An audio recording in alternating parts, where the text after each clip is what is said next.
just had a horrible headache. I was kind of confused and stuff and didn't really know what I was doing. And that's when he called the ambulance or called 911 to come check me out. And I don't really remember anything about it. There's a brief flash memory of going down the stairs with the paramedics, but that's about it. And the first kind of real memory I have is hearing the flatline and then falling asleep, and that's pretty much all I remember. I don't remember too much about myself before, just because when the rupture happened, all the blood that went in my brain pretty much erased, I'd say 90 to 95% of my entire life. So looking back, I can't really think about that. Why me stuff is I consider it part of the 5 stages of grief, but it doesn't help. There's no answer for it. All you can do is just keep going. It's your new life. You have to accept it and just keep going. Imagine waking up one day and the life you built, your career, your identity, your future vanishes overnight. Not because you chose it, but because your brain betrayed you. Today's guest didn't just survive that moment. He's still fighting to rebuild his life, piece by piece. But before we begin, on this platform, I bring you voices from every walk of life. If you're someone who wants real stories, real struggles, and real growth, make sure you subscribe, because our next story might just change the way you think. Today's story is about identity, resilience, and the finding purpose when life refuses to go as planned.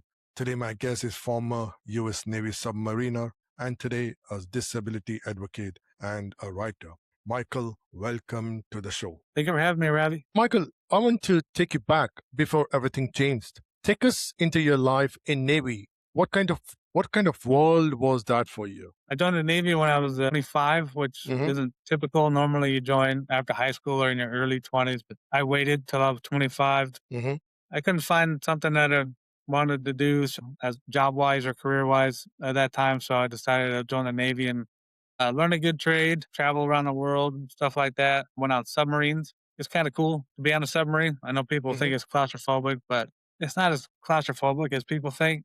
But I got to travel all over the world.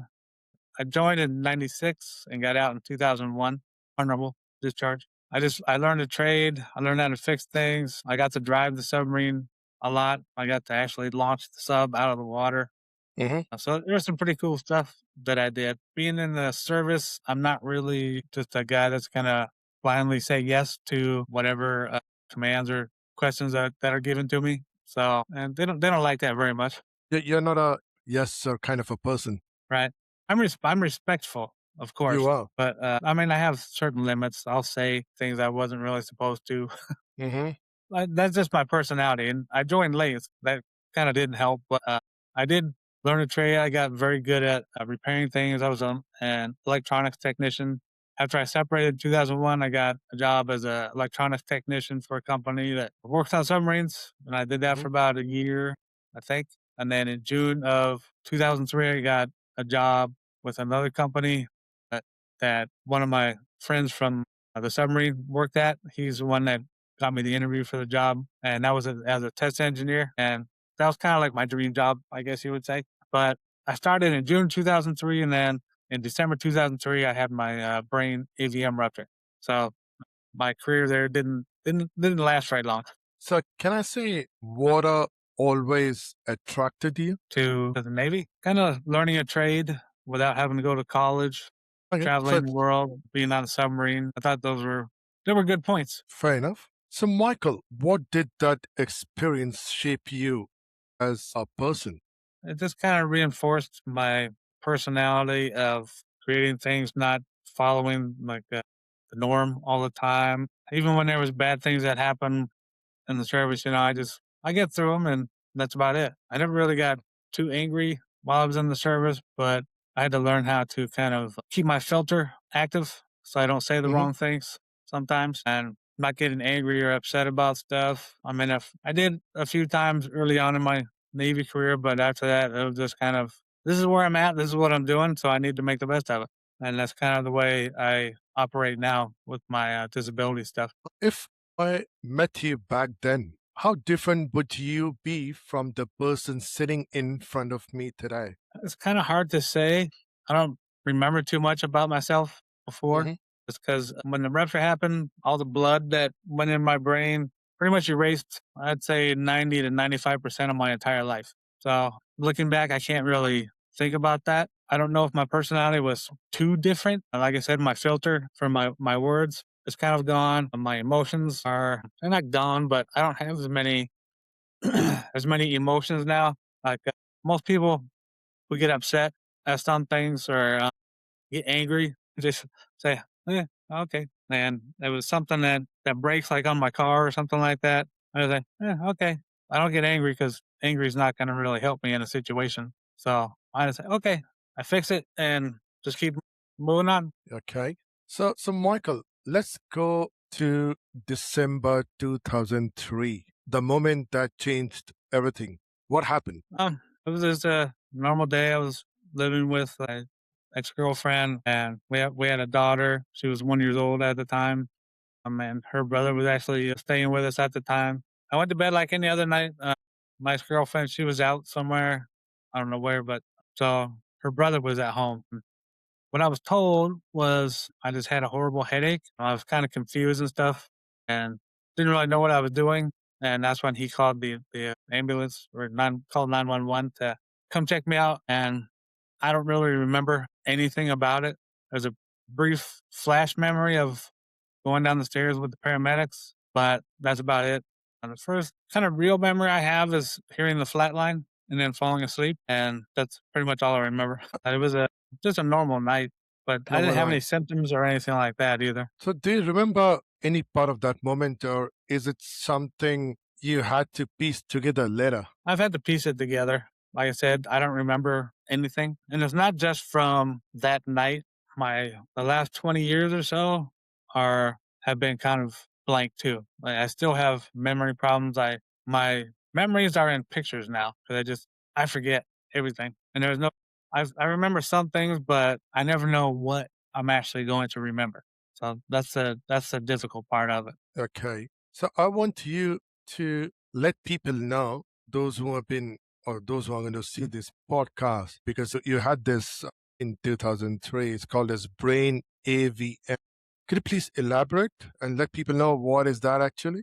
AVM is called an arteriovenous malformation. And it's basically just a jumbled mess of veins. They get tangled up somehow. I don't know. I don't remember why, but they just get tangled up, and then the lining of one of the veins gets weak over time. Gets weaker over time, and it just ruptures. So Unfortunately, so they they didn't they find mine. they tangle up because of do you know why? Like just is there any cause for it? Like why did that happen? No, there's no real cause for it. It's just one of those things that happen. There's no environmental kind of things, I don't think. Hmm. I've never seen any in my research about it. It can happen all over the body. It doesn't have to happen in the brain. There's other areas it can happen, like in the spine or other parts of your head. Mine was in the back of my brain behind my cerebellum, but they can happen all over the place. And every person's is different. Sometimes I find them before the rupture because people have symptoms, but like me, I had no symptoms and there was no way to find it before it ruptured. Okay. So Michael, what was the first realization you had that life was not going to be back to what it was? I'd say it took me probably a couple years. This is something that it's secondhand information from my parents, I think. But the doctor said I'd be back to work in about 3 months. Okay. 3 months went by and no. I said, okay, we'll try 6 months. No, And during that time, where were you? You were hospitalized or you were back home? I was back home, but I was in physical therapy. I had to go to a psychologist too. I had PTSD, and they were still experimenting on which kind of drugs and treatments and therapies would give me the best quality of life. Hmm. So after about a year is when they kind of started saying, okay, I don't know if you're going to be able to work or not. And then it was probably like 3 or 4 years, maybe. They said, okay, you're never going to be able to work or learn at a high level again. They said they think I lost about 10 IQ points. That is really heart wrenching if I put it in this way. So, Michael, was there a moment during recovery where you felt completely broken? Probably the first few months was when I felt the worst. When I was living with my ex girlfriend, I couldn't really get the quality of care that I Yep. needed. And so I had to move back from Connecticut to California with my parents So so I can get a why higher. why you couldn't get the quality of care at that time because she didn't want to do it, or it was something different? I think it was a small part that, but also she had 3 kids to take care of too, and she had to work too. So it was too Too hard much. for her. Yeah, too much, and so that's why I decided to move back with my parents in California, leaving my daughter behind. So that was the hardest part. But one thing I learned is that you need to make a choice over proximity over care. So During that period, Michael, did you ever question yourself that why only me? Why I have got brain AVM? Why was I suffering at that time? Why not someone else? Why only me? Did you question yourself at that time? I'm sure I did. Those kind of questions are the why me questions are they're kind of they're kind of useless. They're not going to help you in your recovery. They're not going to help you with healing, not even with your mental health healing. The why me stuff is I consider it part of the 5 stages of grief, but it doesn't help to ask those kind of questions because you're never going to get an answer. There's no answer for it. All you can do is just keep going. It's your new life. You have to accept it and just keep Keep going. going. Wake up every Yeah. day and I think do it something. was really tough for you, and yeah, it's not easy to undergo such a bad phase, and then as a person that you are today, yeah, I know it's just not easy, but that's what life is all about. And so, Michael, you mentioned that your recovery plateaued around 2009. That's a very powerful word, plateaued. What does that feel like when progress just stops? It's just okay. Now I just slid into where I'm at. With me, kind of an experimental phase for so long, that became kind of normal. And once I was out of that phase, kind of felt like relief, like we found something that'll kind of give me the best quality of life. I'm not perfect even to this day, but I'm about as good as I'm going to get. So, I mean, it was kind of a relief that it was done in one sense, but in the other sense, you're disappointed that you're not going to ever be back to the way you were before. But I've got a question here, uh, Michael, because you told me that one night you slept and you woke up with this massive headache and the life changed after that. But prior to that, did you ever feel anything like any pain in your head or any kind of any symptoms? nope, nothing. There's nothing that would even indicate to me that something was going to happen. Some Oh, people don't have any symptoms before the rupture. Others have symptoms and they find them before they rupture. But like me, it ruptured, but I mean, you're never going to find it unless you're looking for it. So unless I had a brain scan or something like that yeah. before, it would never have found it anyway because I had no symptoms. That's really strange. It's not easy to accept the fact that this has happened with you, and you need to just keep on working on it. So, how do you mentally deal with the idea that this might be your new normal? Therapy helped. Seeing a psychologist to try to give me like coping mechanisms to adjust because your life is basically just erased. You start from scratch. Pretty much the only difference is you don't have to go through all the school again. You don't have to start at elementary school and then go to college, but your life is reset and you have to find things that you enjoy that are different from what you enjoyed before, new interests, hobbies, Hmm. stuff like that. For some, have to find a completely new career track because they can't do their job that they did before, like me. It's just a long process to acceptance, basically. Yep. Yeah, I think we all need to accept the fact that it is what it is. So, Michael, you said you had to undergo some therapy. What was that? Could you please elaborate? Well, like I said, I was diagnosed with PTSD because of what happened. So I saw a neuropsychologist Hmm. for I think a couple of years to help me work through it and learn coping mechanisms. Did the physical therapy to help me learn how to walk and stuff like that again. Because when I got out of the hospital, I only weighed about 135 pounds because every muscle in my body just went away. So, how much did you weigh before that? About 200 pounds. Okay. Big And yeah, difference. every muscle in my body was gone. So I had Oh. to learn how to walk and stuff like that again. And I couldn't really walk because I didn't have the strength. My So, muscles were gone. But yeah, that is was the physical therapy, which had mostly to do with my balance because the cerebellum is responsible for balance and posture and stuff like that. And I'm now missing a little bit of my cerebellum. So my balance is off. Yeah. Even now, it still is. So they tried to fix my balance issues as much as they could, but it didn't improve at all. I did the physical therapy. I was tested for seizures a couple times, stuff like that. Mostly mental health and physical therapy. So how long did it go for? 1 year, 2 year, 3 year? Psychologist was probably a couple years, I think, 1 to 2 years, and the physical therapy was off and on over like 5 years, I think. Because so I go see my doctor, and they would try something new every once in a while to see if it would help. But I had a lot of MRIs and CAT scans and stuff like that in the first few years. So, Michael, is acceptance something that came naturally, or did you fight it for a long time? I think I fought it for a long time. I mean, the process of adapting and healing and learning about your new body is an incredibly long process. Well, at least it was for me, because you basically have to start over. Your body's not the same as it was before, and you have to learn your new limitations. Like me, I get fatigued quite a lot. I get tremors, like shakes in my hands. Mm-hmm. I can't really hold small things in my hand because of the shake and stuff. I still have trouble eating, like the food on my spoon or a fork. If I don't shovel it into my face real fast, it'll fall back So on the you, plate. you can't hold it for a long time. It's just stuff like that you have to adjust to. If I turn my head a certain way, or I lean back, stuff like that, or I hunched over like that and I'm looking up, and my head starts to spin and I can't see anymore. I lose my balance sometimes, and there's no set times for those kind of things. They just like my balance just happens. I have no control over it. Like my vision and stuff like that, I don't put myself in a position where my head would spin.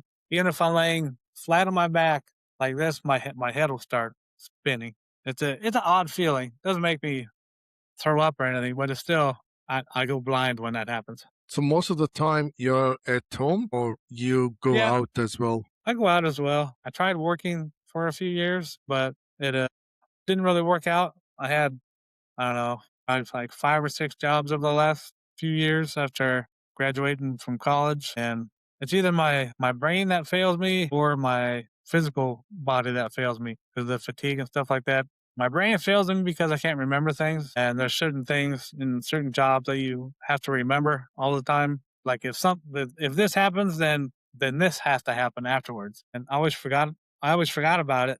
And my coworkers can't just follow me all the time and make sure I'm doing everything the right way. So it didn't work. That job didn't work. I have a couple retail jobs, but standing on my feet is no good. My last job, I was a maintenance technician, and I kind of injured myself kind of seriously.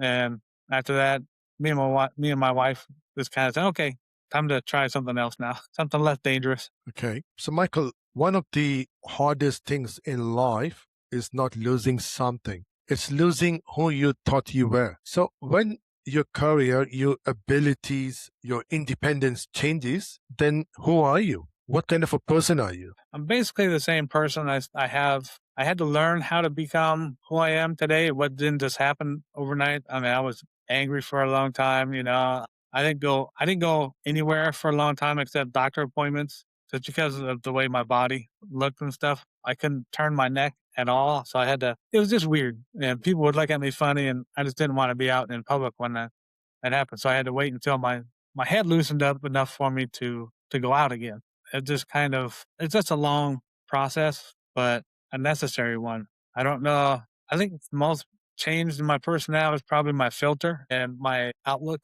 on life. My outlook on life is just keep going. Every day you wake up, and you're still going to wake up every day no matter what. So you might as well do something with it. I would get kind of bored sometimes. I had little projects that I did on the side during my recovery to kind of test my abilities. But things are difficult, and I just kind of had to accept it and adapt, because no matter what, the world doesn't adapt to you. You have to adapt to the world. So Precisely.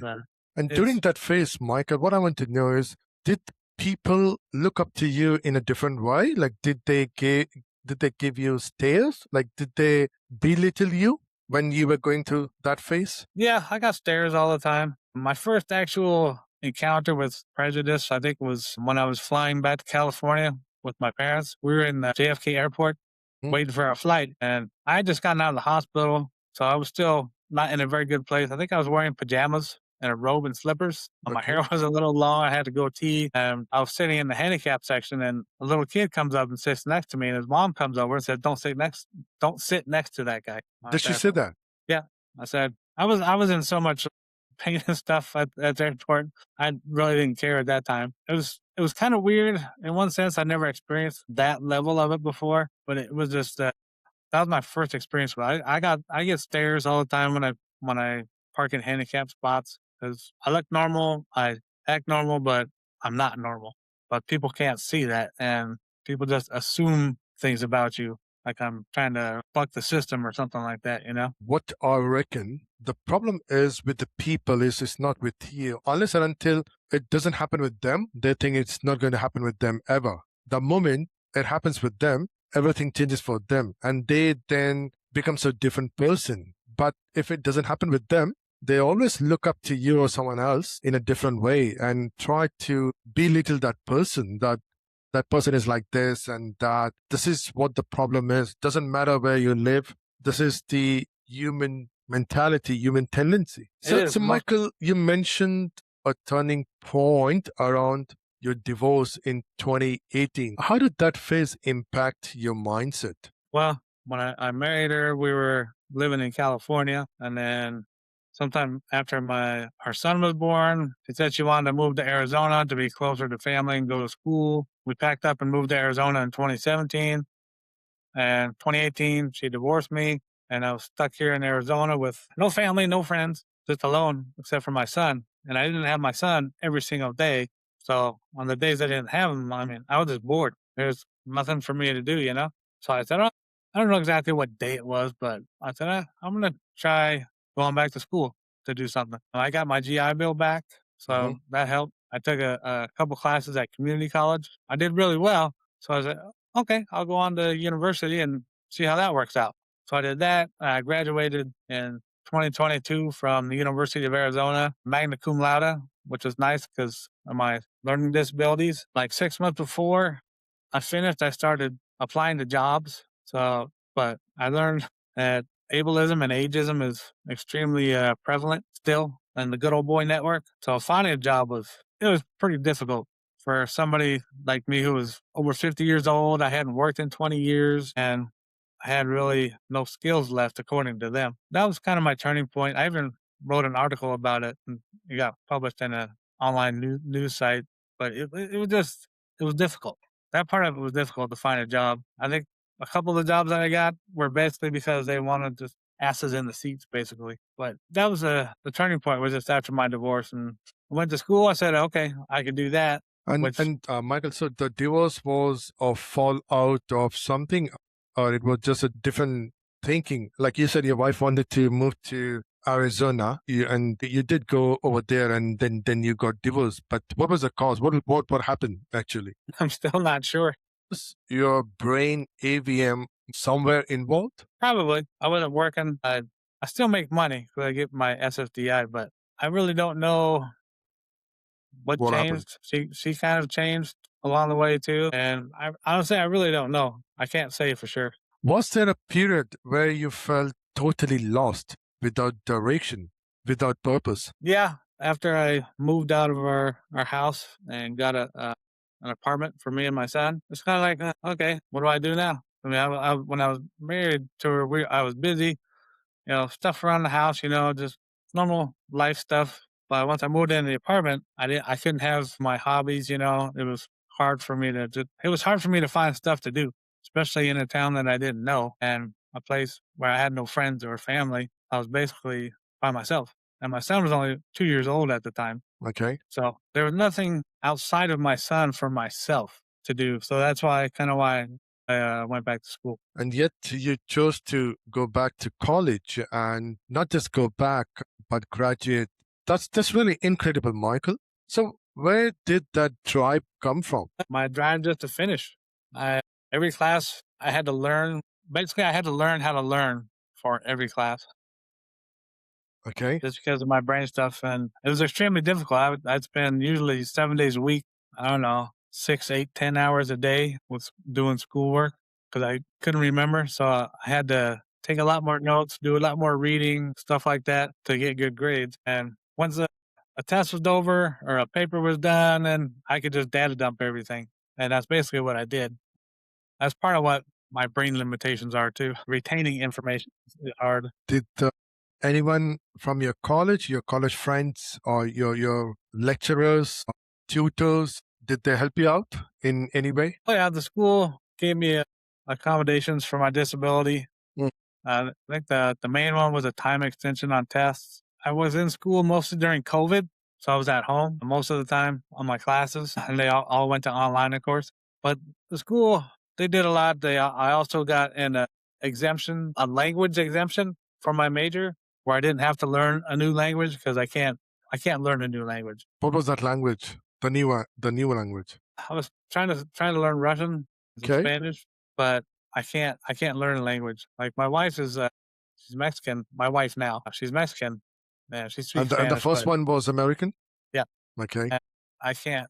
I haven't really learned much in the years that we've been together. So you like spicy food, I reckon. Try Indian food then. Yeah, Do you eat Indian uh-huh. food? Yeah. I have once or twice before. Yeah, it's spicy. Yes, it's spicy.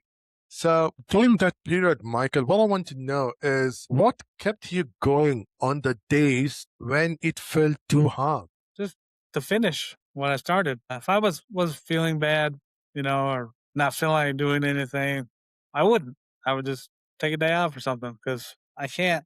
If I can't concentrate when I'm not feeling good, there's no point in me doing any of the work because it's all going to be wrong. But every day I just say, okay, I need to finish this, accomplish this. Because in my life, I mean, I didn't have a career, I didn't have anything except my kids and nothing that I could say, oh yeah, I did this and this and this. So that was kind of my main motivation for finishing college was I need to finish something. Can I say you wanted to let your kids know that you've been to a college and you've got a degree, so so that they could follow you as a role model, something like that? My daughter's actually in college now getting her master's. Ah, okay. What is she studying? Marriage psychology, marriage and family therapy. My son, he's only 10, so he's in fourth grade right now. Okay. But she graduated magna cum laude from University of Arizona a couple years ago.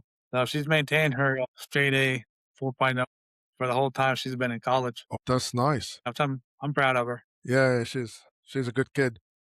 Uh-huh. So, Michael, then you tried to enter the workforce. What was that experience like? Honestly, it was kind of horrible. Why? Like I said, ableism, ageism, and the good old boy network are still highly prevalent in To this the world? workforce. Yeah. So, and I have no, like I said, I had no friends or family here in Arizona, so I didn't have anybody that could help me out. The jobs that I did get don't really require too much. I tried insurance sales, but I'm not a salesman. I tried retail, but I can't stand for a long time. And my personality now, if a rude customer comes up to me, I'm going to be rude right back to them.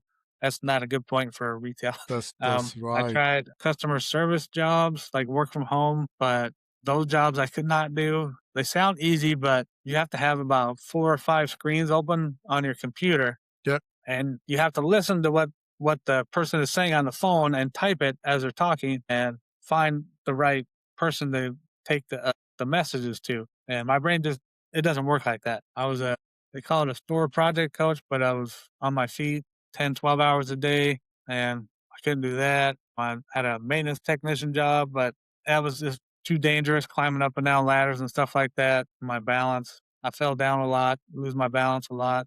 That didn't work. So after that, and I got injured at work, I said, okay, I need to do something else. So you said, Michael, you're in Arizona because of your wife? Yeah, my ex-wife. Oh, okay. And after your injury in 2025, and I want to know in detail what happened, and what I want to know is you and your wife, your current wife, I'm sure, made a tough decision. How difficult was it to accept that traditional work might not be the path anymore? So what I want to know, Michael, is first thing, what happened in 2025? And the second part is that traditional work might not be the path anymore for you. At work, when I got injured, I was just moving a water heater around, and I did that all the time with no problems. I even lifted them up on the roofs, but I guess I just grabbed it wrong or something, and I hyperextended my left elbow and heard a loud popping noise. It was kind of gross, but it tore my biceps muscle and they couldn't repair it. So they said my arm is okay. It's still painful. I would have even before the injury, I would have come home from work. I was exhausted. I would just lay on the couch or lay in bed for the rest of the day after I got home from work.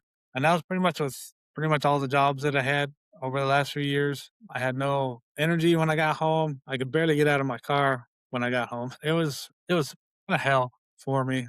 At work, I was okay. I didn't show too much there, but when I got home, I was pretty much dead. So when did that happen in 2025? Which month? August. Okay, and when you and your wife decided that this is not going to be easy for you, so when did you decided?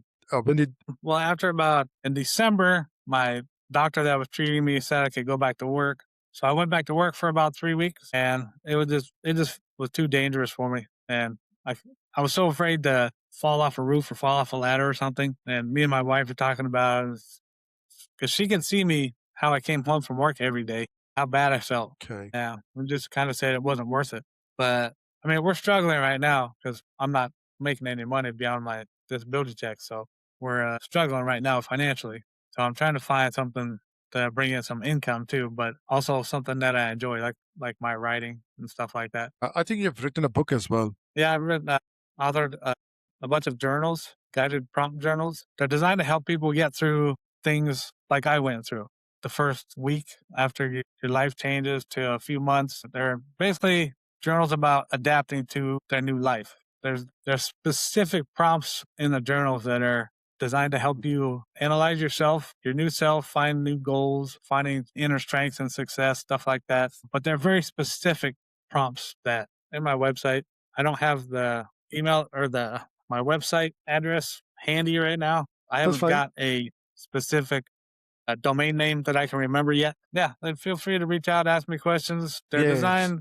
They're not like wellness trackers or daily that's fine. trackers. They're medical trackers, symptom trackers. They're not that at all. Those are for doctors. These are for your mental health because I know when I was going through it, and seeing my psychologist, people ask me questions sometimes, but sometimes it's hard for me to answer the question. It takes me a long time to think about it. But if I had these journals when I was doing it, that pretty much ask the same questions that a psychologist is going to ask. So if could have had it to write it down back then, I could have just, given them the answer from the journal.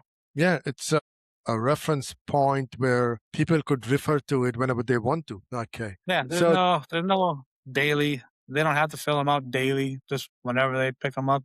so Michael, you said something very honest. I'm still trying to find my way in life. That takes courage to admit. What does finding your way look like for you today? Well, like I said, after my last job, and me and my wife decided so I can go back to work again. I've enjoyed writing over the years. I was just never very good at it because of my brain. It's hard for me to write and remember, especially for like a novel sized book. When did when did you start writing? It was just after the 2003 episode, or you used to write it before that? No, I used to write. I started writing, I think, probably like 5 or 6 years after it happened, but I didn't keep anything. It was kind of more for me to see if I could do it, Okay, like a memoir kind of a thing, like memo. my story. But it's too hard for me to do it myself because I can't figure out the order of things. I can't come up with a table of contents or what to write about. It's just a big jumbled mess. So I have a blog too that I started where I can explain what happened to me, my situation, how I got through things, that kind of thing. So that kind of writing I can do, and that's why I started writing the journals was for helping people. And I have an ebook on Amazon too. Came with your journals. Just wants to know, when did you start writing the journal? That is the first question. And the second thing is, I know you said it could be a reference point for someone, but when did you start writing it? Do you remember the month, the year? When did you start it? It was while I was on my time off for my work injury. I think I started around maybe October, I think 2025, when I had Okay. the idea for it, and I just started going from there. I was still expecting to go back to work, so I didn't. It wasn't a priority for me because I expected to go back to work. But that's basically when I started working on those. Now, because the condition you are in right now, I want to know, how did your parents, how did your if you have any siblings or your good friends or any work colleagues or any near and dear ones, how did they react in the first place? Second thing is, how do they react now? So has anything changed for them? No, I don't think much has changed. They still treat me as a person, the same person I was. They don't let me do any kind of physical things, of course. Like they try to keep an eye on me, but they still treat me the same, like I'm still the same person. My friends that I have now, pretty much all of them are still in California. They didn't know me prior to my brain thing. So the only time they've known me is with it. So they don't have anything to really compare the before and after me with. My parents, they've never really talked about my my personality before. I don't know why. It's just never come up, I guess. But they still treat me the same. My friends look out for me because they know what's wrong with me. So, but Do you it's have a any change. siblings, brothers, I have a brother. sisters? I have one brother, So and has anything he's changed for him? no, still the same relationship that we had before. So Still treat the same. what kind of impact have you seen on people who read your work or the journal? Well, honestly, I haven't really had anybody look at him yet. Okay. I published them about a month ago, and I'm still working on how to get the word out about them. So they haven't caught on yet. I I reckon this started is a doing. platform. This is a platform Yep, where things could happen. So, Michael, what I yep. want to know is, do you, because you've written your journal, do you want people to read it, and do you want people to come to you and get something out of you? Like, do you think that would happen? I'm not sure. I would like it.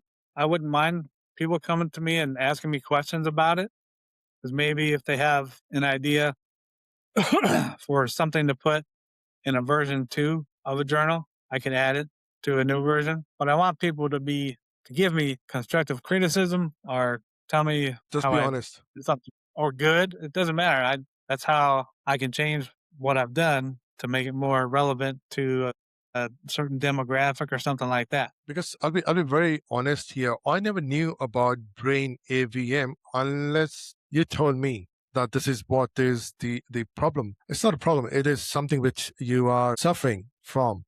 And I'm sure you're not the only one on this planet. There are plenty more, but they're not sure what needs to be done. Second thing is, because not many people know about it, so they don't know how to react about it. So Yeah, your journal here would be very handy if someone who is right now somewhere on this planet undergoing treatment for brain AVM, that person might come to know that there's one more person called as Michael on this planet who has already gone through it, and now he has become a better person because he has gone through all the bad phases in his life. And that person could connect with you, maybe on social media. I don't know, maybe by email or by messaging you somewhere, and get more insights, more information from you. I'm part of a few AVM survival group things. Okay. So, and I go on those sites every once in a while and I look at the different posts people have posted, and I can post my comments on what they're going through and kind of what I went through and kind of tell my story a little bit. Not the whole story, but just like something that resonates with them. I've had some decent feedback on when I do that too, but I encourage people to reach out to me. Yeah, I don't have any problem. I reckon you could be a role model for it. Because after suffering, man becomes a better person. And that is what I think you are. And someone, I don't know, maybe he's from Arizona, someone who has just found out that he's got brain AVM. And if he got to know about you, I reckon that person should come and talk with you and get more information. Yeah, you can talk to me, or I mean, there's actually a lot of resources out there for people. Hmm. ABM is not widely known. They're kind of like strokes a little bit, but and I don't remember the exact difference between a stroke and the AVM. But people have heard of stroke, but they've never heard of AVM before. So when Nobody. somebody goes, yeah, so when somebody gets diagnosed with an AVM, what? So when you What got was that? diagnosed with AVM. Did you have any resources at that time to go and explore it? Not as many as there are now. Over the last 20 years, there's gotten more awareness and stuff. So, but back then there wasn't too much awareness about it. I had no idea what it was. So Yeah, that's it was an unknown, and I didn't know what to do about it. so talking on the same context, Michael, what I want to know is do you feel that helping others is becoming your purpose now? Yeah, it is. I enjoy the writing. I enjoyed making the journals and my ebooks, and but I want them to help people. I know they can, but it's just because of the world we live in now, it's hard to get the word out about it. There's so many different channels to use, and the market's not flooded with my kind of journals. They're kind of a niche, Hmm. and I just need to focus on getting reach into that niche too. But I mean, helping people is my main goal, and of course, I need an income too. But the helping people is the main goal. If I can do that, then I'll be happy. Okay. And here I want to zoom out for a moment, Michael. What do you think people fundamentally misunderstand about disability? Just because you're not in a wheelchair doesn't mean you're not disabled. Very well said. People have to see disability, or else they assume that we don't have one.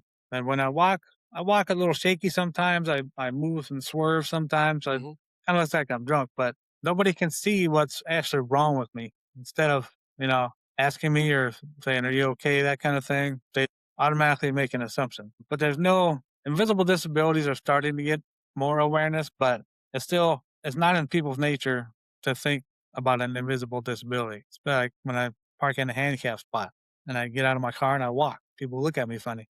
But why would people look at you in a funny way? If you park in a disability parking spot, that's your spot. And because you're being disabled, that's why you're parking your car over there. So why would someone, any XYZ, why would that person would look up to you and make fun of you? It's in our nature. If we don't see something, it's not there. That's just the way our minds work right now. Is if you can't see it, it's not there. And if I get out of my car and I start walking into a store and I'm not using a cane, I'm not using a walker, I'm not in a wheelchair, I don't look like I have a limp. It's just automatic to think nothing's wrong with him. Why is he parking in the handicap spot? But it's just So because it doesn't look from outside, doesn't mean that there's nothing inside. mhm, Disability, exactly. disability could be inside as well. But, yeah, that's the way it is. I think people needs to broaden their horizon hmm Yeah, just because not assume something. I mean, the DMV here in Arizona gave me my handicap plate, and it's not. There's nothing fake about it. and why would it be fake? Because nobody wants to get this tag called as disabled. There's something somewhere gone wrong, and that is why you've got this tag from government that okay, this person is being disabled, and that is why he's going to park his car on the whatever the spot has been given to you. There are people out there that take advantage of it. I know so many people, despite having no problem, they'll go and park in a parking spot which is totally assigned to a disabled person or for a disabled person. But they just go over there and park their car because it's very easy to park over there, go and get your stuff from the shopping market and get back and drive back home or wherever they want to go. It's very easy, and it's a pity that there are nobody to question them. But it is what it is. Yeah, and people take advantage of the handicap system too. I mean, there's people with handicap plates that don't need them, Yep. but people still take advantage of it, and it's kind of guilty by association. And you also mentioned, Michael, how strong the disabled community is. Can you talk about that strength? For somebody that's not disabled, getting up every day, going to work is normal life. It's easy. They don't suffer at all. But somebody with a disability, when they get up, it's not as easy just to get up and go. Like with me, when I wake up, I have to adjust to being upright. Because if I just wake up, pop out of bed and go, my head will start spinning and I'll fall down. But nobody knows what we go through, the strength we need just to get through every single day of our lives because we're not like everybody else. And it takes a strength that nobody knows until they've actually been through it. So nobody knows how hard it is for us just to go through everyday life. And every day is a struggle, but nobody sees that. But that's why the disabled community is so strong because we fight every day just to live, to be alive. And it's difficult. but nobody sees that. People, but I think Michael needs to understand that the grass is not always green on the other side. If you don't water it, it will never be green. But people, for some reason, don't want to accept the fact that tomorrow this could happen with them as well. Mhm. Unless and until it happens with them, they think that, okay, I'm a different person. I'm an exceptional on this planet and this will never happen. Mhm. I think fundamentally, people look down on the disabled because they see disability as a weakness, like only the strong survive kind of a mentality. But in actuality, I mean, it can happen to the same person that says that Yeah, anytime. They anytime. never know. And even when they get older, as they age, there's certain things that happen when you get older. And that's not weakness. That's just part of getting older. For us, I mean, I like to joke with my mom that I'm defective Defective. because, her and my dad made me. So I kind of try to, It's not a curse. It's not something that everyone wants it to be. It just happens, and no, it's just sad. It's just a bad time, bad luck, whatever name you want to give it. That on the other side, this has happened with you, but that doesn't mean that it will never happen with anyone on this planet. uh, It's a it can shame that happen to people, anybody. Anybody can be driving down the road and get in a car crash and become paralyzed yeah, and it's a at any shame that moment. people look upon these other people being disabled and belittle them and think that, and they assume, as you said, that there's nothing wrong with this person because I can't see it. But what's happening inside, nobody knows, and it's a big shame. Yeah, So it's like Michael, if there's one message you want people to truly understand about resilience, about acceptance, about your life, what would that be? I would say adapting is the biggest thing we can do when something happens, and everyone adapts to whatever situation, whether you're disabled or not disabled. Everyone adapts, but we have to adapt quite a bit further to adjust to a new life, and it just takes time. There's not gonna be a day where okay, I'm fine now. It's not gonna happen like that. I like to call it a process that you just have to learn. You have to learn how to accept it and move on and find new interests in life, new hobbies, a new career, maybe if you need to, stuff like that. But it's a chance to discover more about life. That's very well said, Michael. I think people, those who are going to watch this podcast, needs to really understand that life is easy for them right now, but it may not be tomorrow when they wake up. Anything, anywhere could happen on this planet. Doesn't mean that because you live in certain part of the world, it's going to be easy, and someone else living on other part of the world, it's going to be very tough for them. It's not. If it has to happen, it will. Okay, so we are almost at the end of this interview, Michael, but I'm going to ask you some rapid fire question and you just need to give me one answer to it. Okay. Okay, so let's do a quick rapid fire. Whatever comes to your mind. One word to describe your journey. Fulfilling. Okay. What scares you today? 20 years from now. Okay. What gives you hope?